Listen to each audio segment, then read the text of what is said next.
Hello student, this is Kiran Goswami from Swasti Public School and your SST teacher. Hope you all are fine. And जो ये online classes हो रही है, hope आप सभी को इसमें स्टडी करने में बहुत इजी हो रहा होगा स्टडी करने के लिए, ठीक है। और जैसे कि मैं आपको हमेशा ही बोलती हूँ, कोई प्रॉब्लम हो, कोई इश्यू हो तो मुझसे पूछ लेना, ठीक है। आज हम क्वेश्चन आंसर्स में एक्सरसाइज में थोड़ा और ज़्यादा करेंगे और बाकी जो रेस्ट पार्ट बचेगा वो एट द लास्ट में आपको होमवर्क ले दूँगी एंड देन नेक्स्ट क्लास में थोड़ा बहुत आपके साथ वो डिस्कस करूँगी। So let's start. सबसे पहले इसमें हमें बताना है difference between natural and human made resources में। मैंने क्वेश्चन आंसर्स के स्क्रीनशॉट आपके साथ शेयर भी किया है, एक बार मैं आपको डिक्टेट कर देती हूँ तो आप ध्यान से सुनना। सबसे पहले हमारा है नेचुरल रिसोर्सेज, तो इसका मैंने पॉइंट वाइज लिखा हुआ है, होप आप सभी को समझने में ईजी होगा। फर्स्ट पॉइंट है natural resources are derived from nature, means जो नेचुरल रिसोर्सेज होते हैं वो हमें नेचर से मिलते हैं। सेकेंड पॉइंट है some of these resources are air, water, land, soil, mineral, natural vegetation and fossil fuel, ठीक है। थर्ड पॉइंट हमारा है some resources can be used directly, इतना आपने लिख लिया होगा। सेकेंड हमारा है ह्यूमन मेड रिसोर्सेज, क्योंकि डिफरेंसेस बताना है तो पहले मैं आपको नेचुरल के बताए हैं, देन अब ह्यूमन की बता रही, ह्यूमन मेड के। तो इसका फर्स्ट पॉइंट हमारा है human made resources are the ones that are created by human being using their knowledge. Second point है common examples are building, machinery, roads etcetera. And third point is technology is also an example of a human made resources, right? And next हमें difference between बताना है biotic and abiotic resources में। Biotic resources की बारे में ये है, इसमें मैंने लिखा हुआ है biotic resources are those resources that are derived from living things such as wood, crops, meat etcetera.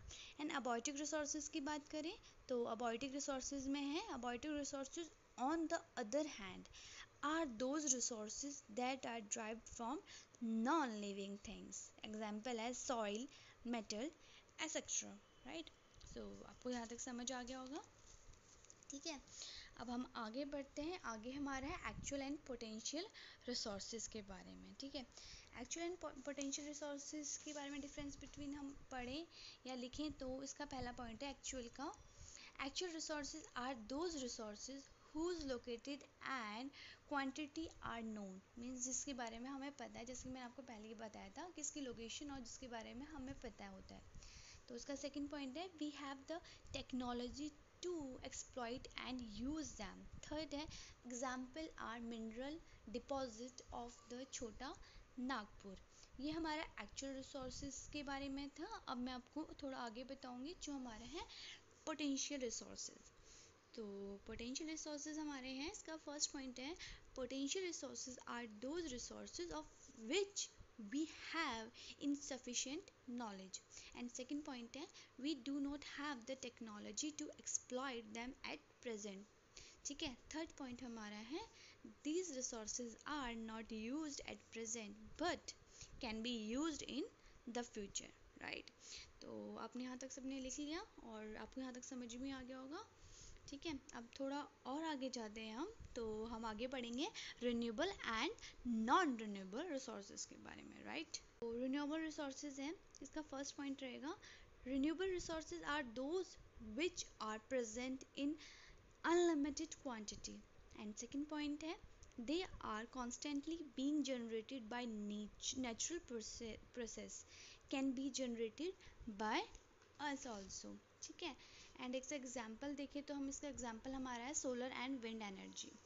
Second point हमारा है नॉन रिन्यूएबल रिसोर्सेज के बारे में। नॉन रिन्यूएबल रिसोर्सेज का फर्स्ट पॉइंट हमारा है non renewable resources are those that were produced in the past by natural process, and second point है these resources once exhaust cannot be replaced, and third point हमारा है the natural process of their formation is very slow, the rapid population growth created pressure on such resources। Then हम आगे आते हैं question answers पे। बेटा मैं question answers आपको 2 करवाऊंगी एंड बाकी के जो रेस्ट क्वेश्चन आंसर है मे बी 2 ही हैं, वो आप होमवर्क में कर लेना, ठीक है। और कोई भी इशू हो, कोई भी प्रॉब्लम हो, वो आप मुझे बता सकते हैं। तो फर्स्ट क्वेश्चन इसका है डिफाइन रिसोर्सेज विद एग्जांपल्स। तो मैं अब बार बार स्टार्टिंग से हम यही पढ़ते हुए आ रहे हैं और आपको याद भी हो गया होगा, natural, human and human made resources. तो मैंने तीनों के बारे में यहाँ पे मेंशन किया, लिखा हुआ है और इससे एग्जांपल्स भी लिखे हैं, ठीक है। और इसका एक लास्ट क्वेश्चन सेकंड है what are the factors that determine the utility of any natural resources. तो इसके बारे में मैंने लिखा हुआ है, आप इसके आंसर्स इसमें से नोट डाउन कर लीजिए। और जो भी इशू और जो भी प्रॉब्लम हो, आप मैंने आपको पहले से बताया, आप मुझसे पूछ सकते हैं। बाकी के मे बी शायद 2 ही क्वेश्चन है, आगे जो रेस्ट पार्ट है इसका लेट मी चेक। हाँ 2 ही क्वेश्चन है। एक है इसमें third, human being are an important resources, justify the statement this statement. Yes, ये क्वेश्चन है कि ह्यूमन बीइंग एक इम्पॉर्टेंट रिसोर्स है, क्यों है उसके बारे में आपको बताना है। एक क्वेश्चन आपका ये है एंड सेकंड क्वेश्चन आपका है व्हाट आर पोटेंशियल रिसोर्सेज। और मैंने शायद आपको ऊपर पोटेंशियल्स में डिफरेंस बिटवीन है, सो मैंने पोटेंशियल रिसोर्सेज के बारे में आपको बता ही दिया था और मैंने ऊपर आंसर्स भी लिखा है। तो आंसर सेम रहेगा, इसमें कोई भी चेंज नहीं होगा। तो मे बी आपके पास एक ही क्वेश्चन है जो आपको मतलब लिखना है, तो आप इसको लिख सकते हैं, ठीक है। ये अपने होमवर्क कॉपी में कर लेना, ओके। मिलते हैं नेक्स्ट क्लास में, तब तक के लिए bye, take care and see you.